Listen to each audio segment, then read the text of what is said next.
Shalom friends, एक बार फिर से आप सभी का स्वागत है। आज मैं आपके लिए लेकर आई हूँ एक 1 ईयर बाइबल रीडिंग कैलेंडर। अगर आपका कोई बाइबल रीडिंग रूटीन नहीं है और आप कभी भी अपनी पूरी बाइबल कंप्लीट नहीं कर पाए हैं, तो ये वीडियो आपके लिए है। इसमें ओल्ड टेस्टमेंट और न्यू टेस्टमेंट के सभी चैप्टर्स को डे वाइज ऑर्गेनाइज किया गया है। डे 1 से लेकर डे 365 तक के सभी चैप्टर्स आपको यहाँ मिलेंगे। डे 365 पर आप अपनी पूरी बाइबल कंप्लीट कर पाएंगे, तो आप इसके द्वारा आशीषित हों। और अगर आपको ये वीडियो पसंद आती है तो आप अपने फैमिली और फ्रेंड्स से शेयर करें, और अगर आप चाहें तो आप सब्सक्राइब, लाइक और कमेंट भी करें और बेल आइकन को प्रेस करके नोटिफिकेशन ऑन करना ना भूलें। सो प्रेज द लॉर्ड, शालोम टू एवरीवन।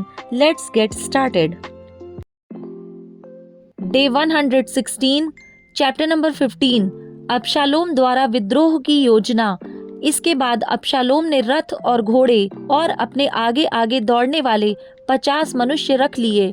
अबशालोम सवेरे उठकर फाटक के मार्ग के पास खड़ा हुआ करता था, और जब जब कोई मुद्दई राजा के पास न्याय के लिए आता, तब तब अबशालोम उसको पुकार के पूछता था, तू किस नगर से आता है? और वह कहता था, तेरा दास इज़राइल के अमुक गोत्र का है। तब अबशालोम उससे कहता था, सुन, तेरा पक्ष तो ठीक और न्याय का है, परंतु राजा की ओर से तेरी सुनने वाला कोई नहीं है। फिर अबशालोम यह भी कहता था, भला होता कि मैं इस देश में न्याय ठहराया जाता, तब जितने मुकदमा वाले होते वे सब मेरे ही पास आते और मैं उनका न्याय चुकाता। फिर जब कोई उसे दंडवत करने को निकट आता, तब वह हाथ बढ़ाकर उसको पकड़ के चूम लेता था। अतः जितने इजरायली राजा के पास अपना मुकदमा लेकर आते, उन सबों से अबशालोम ऐसा ही व्यवहार किया करता था। इस प्रकार अबशालोम ने इजरायली मनुष्यों के मन को हर लिया।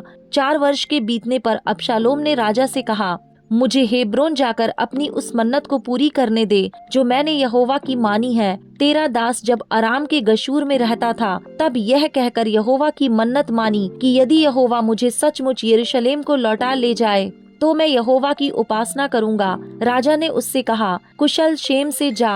और वह उठकर हेब्रोन को गया। तब अबशालोम ने इज़राइल के समस्त गोत्रों में यह कहने के लिए भेदिए भेजे, जब नरसिंगे का शब्द तुमको सुनाई पड़े, तब कहना, अबशालोम हेब्रोन में राजा हुआ।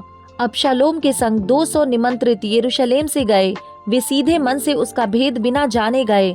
फिर जब अबशालोम का यज्ञ हुआ, तब उसने गीलोवासी अहीतोपेल को, जो दाऊद का मंत्री था, बुलवा भेजा कि वह अपने नगर गीलो से आए। इस प्रकार राजद्रोह की गोष्ठी ने बल पकड़ा, क्योंकि अबशालोम के पक्ष के लोग बराबर बढ़ते गए। दाऊद का यरूशलेम से भागना। तब किसी ने दाऊद के पास जाकर यह समाचार दिया, इजरायली मनुष्यों के मन अबशालोम की ओर हो गए हैं। तब दाऊद ने अपने सब कर्मचारियों से, जो यरूशलेम में उसके संग थे, कहा, आओ हम भाग चलें, नहीं तो हम में से कोई भी अबशालोम से ना बचेगा। इसलिए फुर्ती करते चले चलो, ऐसा ना हो कि वह फुर्ती करके हमें आ घेरे और हमारी हानि करे और इस नगर को तलवार से मार ले। राजा के कर्मचारियों ने उससे कहा, जैसा हमारे प्रभु राजा को अच्छा जान पड़े, वैसा ही करने के लिए तेरे दास तैयार हैं। तब राजा निकल गया और उसके पीछे उसका समस्त घराना निकला। राजा 10 रखेलियों को भवन की चौकसी करने के लिए छोड़ गया। तब राजा निकल गया और उसके पीछे सब लोग निकले, और वे लोग बेत मेरहक में ठहर गए। उसके सब कर्मचारी उसके पास से होकर आगे गए, और सब करेती और सब पलेती और सब गति, अर्थात जो 600 पुरुष गत से उसके पीछे हो लिए थे, वे सब राजा के सामने से होकर आगे चले। तब राजा ने गति इत्ते से पूछा, हमारे संग तू क्यों चलता है? लौटकर राजा के पास रह, क्योंकि तू परदेशी और अपने देश से दूर है, इसलिए अपने स्थान को लौट जा। तू तो कल ही आया है, क्या मैं आज तुझे अपने साथ मारा मारा फिराऊं? मैं तो जहाँ जा सकूंगा वहाँ जाऊंगा। तू लौट जा और अपने भाइयों को भी लौटा दे। ईश्वर की करुणा और सच्चाई तेरे संग रहे। इत्ते ने राजा को उत्तर देकर कहा, यहोवा के जीवन की शपथ और मेरे प्रभु राजा के जीवन की शपथ, जिस किसी स्थान में मेरा प्रभु राजा रहेगा, चाहे मरने के लिए हो चाहे जीवित रहने के लिए, उसी स्थान में तेरा दास भी रहेगा। तब दाऊद ने इत्ते से कहा, पार चल। अतः गति इत्ते अपने समस्त जनों और अपने साथ के सब बाल बच्चों समेत पार हो गया।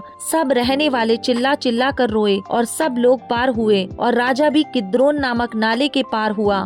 और सब लोग नाले के पार जंगल के मार्ग की ओर पार होकर चल पड़े, तब क्या देखने में आया कि सादोक भी और उसके संग सभी लेवीय परमेश्वर की वाचा का संदूक उठाए हुए हैं और उन्होंने परमेश्वर के संदूक को धर दिया।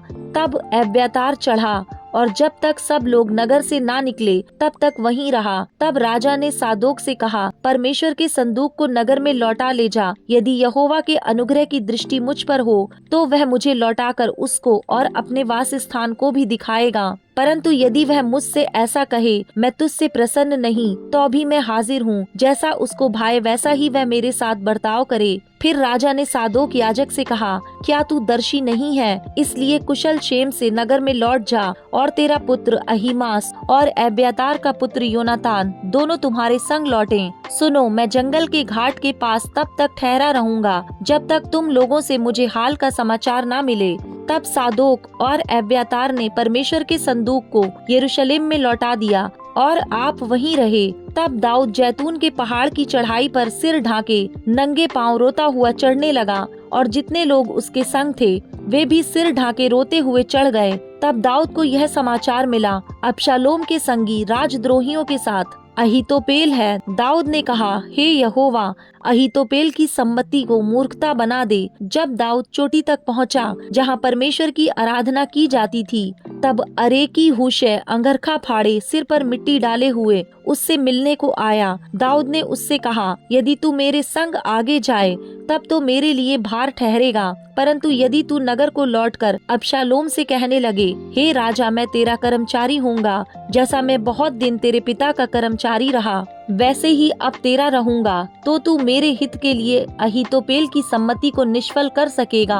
और क्या वहाँ तेरे संग सादोक और एब्यातार याजक न रहेंगे? इसलिए राजभवन में से जो हाल तुझे सुन पड़े उसे सादोक और एब्यातार याजकों को बताया करना। उनके साथ तो उनके दो पुत्र अर्थात सादोक का पुत्र अहीमास और एब्यातार का पुत्र योनातान वहाँ रहेंगे। तब जो समाचार तुम लोगों को मिले उसे मेरे पास उन्हीं के हाथ भेजा करना। अतः दाऊद का मित्र हूशै नगर को गया और अबशालोम भी यरूशलेम में पहुंच गया। चैप्टर नंबर 16, दाऊद और सीबा। दाऊद चोटी पर से थोड़ी दूर बढ़ गया था कि मपीबोशेत का कर्मचारी सीबा एक जोड़ी जीन बांधे हुए गधों पर 200 रोटी, किशमिश की 100 टिकिया, धूपकाल के फल की 100 टिकिया और कुप्पी भर दाख मधु लादे हुए उससे आ मिला। राजा ने सीबा से पूछा, इनसे तेरा क्या प्रयोजन है? सीबा ने कहा, गधे तो राजा के घराने की सवारी के लिए हैं और रोटी और धूपकाल के फल जानवरों के खाने के लिए हैं और दाख मधु इसलिए है कि जो कोई जंगल में थक जाए वह उसे पिए। राजा ने पूछा, फिर तेरे स्वामी का बेटा कहाँ है? सीबा ने राजा से कहा, वह तो यह कहकर यरूशलेम में रह गया कि अब इज़राइल का घराना मुझे मेरे पिता का राज्य फेर देगा। राजा ने सीबा से कहा, जो कुछ मपीबोशेत का था वह सब तुझे मिल गया। सीबा ने कहा, प्रणाम हे मेरे प्रभु, हे राजा, मुझ पर तेरे अनुग्रह की दृष्टि बनी रहे। दाऊद और शिमी। जब दाऊद राजा बहूरीम तक पहुंचा, तब शाऊल का एक कुटुंबी वहां से निकला।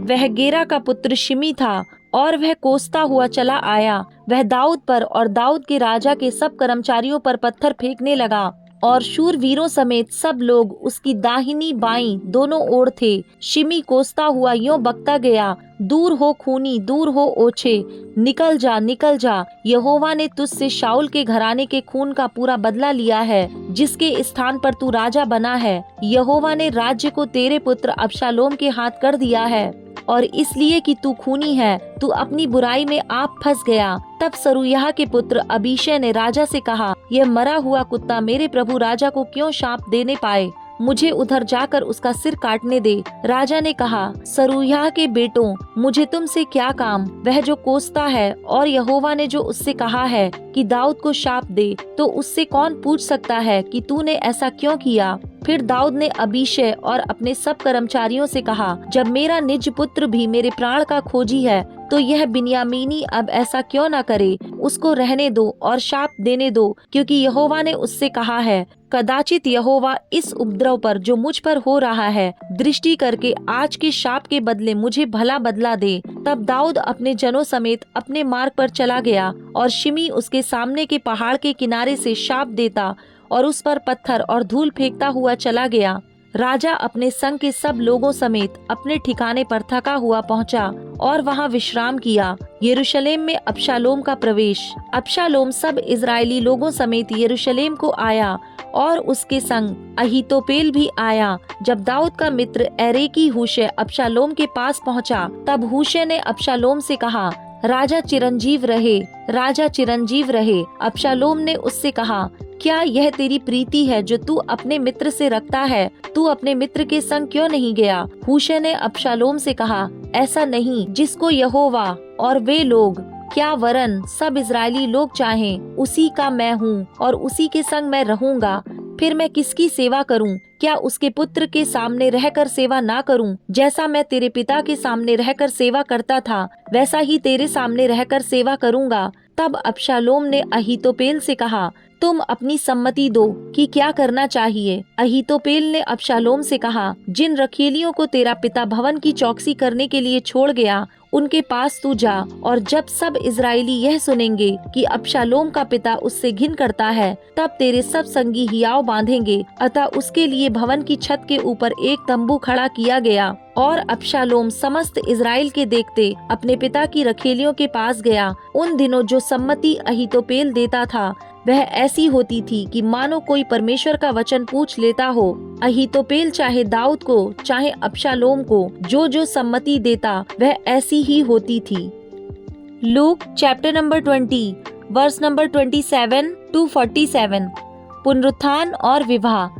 फिर सदूकी जो कहते हैं कि मरे हुओं का जी उठना है ही नहीं, उनमें से कुछ ने उसके पास आकर पूछा, हे गुरु, मूसा ने हमारे लिए यह लिखा है, यदि किसी का भाई अपनी पत्नी के रहते हुए बिना संतान मर जाए, तो उसका भाई उसकी पत्नी से विवाह कर ले और अपने भाई के लिए वंश उत्पन्न करे। 7 भाई थे। पहला भाई विवाह करके बिना संतान मर गया, फिर दूसरे और तीसरे ने भी उस स्त्री से विवाह कर लिया। इसी रीति से 7 बिना संतान मर गए। अंत में वह स्त्री भी मर गई। इसलिए जी उठने पर वह उनमें से किसकी पत्नी होगी, क्योंकि वह 7 की पत्नी हो चुकी थी। यीशु ने उनसे कहा, इस युग की संतानों में तो विवाह होता है, पर जो लोग इस योग्य ठहरेंगे कि उस युग को और मरे हुओं में से जी उठने को प्राप्त करें, वे न विवाह करेंगे और न विवाह में दिए जाएंगे। वे फिर मरने के भी नहीं, क्योंकि वे स्वर्गदूतों के समान होंगे और पुनरुत्थान की संतान होने से परमेश्वर की भी संतान होंगे। परंतु इस बात को कि मरे हुए जी उठते हैं, मूसा ने भी झाड़ी की कथा में प्रकट की है कि वह प्रभु को अब्राहम का परमेश्वर और इसहाक का परमेश्वर और याकूब का परमेश्वर कहता है। परमेश्वर तो मुर्दों का नहीं, परंतु जीवितों का परमेश्वर है, क्योंकि उसके निकट सब जीवित हैं। तब यह सुनकर शास्त्रियों में से कुछ ने यह कहा, हे गुरु, तूने अच्छा कहा, और उन्हें फिर उससे कुछ और पूछने का हियाव न हुआ। मसीह किसका पुत्र है? फिर उसने उनसे पूछा, मसीह को दाऊद की संतान कैसे कहते हैं? दाऊद आप भजन संहिता की पुस्तक में कहता है, प्रभु ने मेरे प्रभु से कहा, मेरे दाहिने बैठ, जब तक कि मैं तेरे बैरियों को तेरे पाँव के तले ना कर दूं। दाऊद तो उसे प्रभु कहता है, तो फिर वह उसकी संतान कैसे ठहरा? शास्त्रियों से सावधान। जब सब लोग सुन रहे थे, तो उसने अपने चेलों से कहा, शास्त्रियों से चौकस रहो, जिनको लंबे लंबे वस्त्र पहने हुए फिरना अच्छा लगता है और जिन्हें बाजारों में नमस्कार और आराधनालयों में मुख्य आसन और भोजन में मुख्य स्थान प्रिय लगते हैं। वे विधवाओं के घर खा जाते हैं और दिखाने के लिए बड़ी देर तक प्रार्थना करते रहते हैं। ये बहुत ही दंड पाएंगे।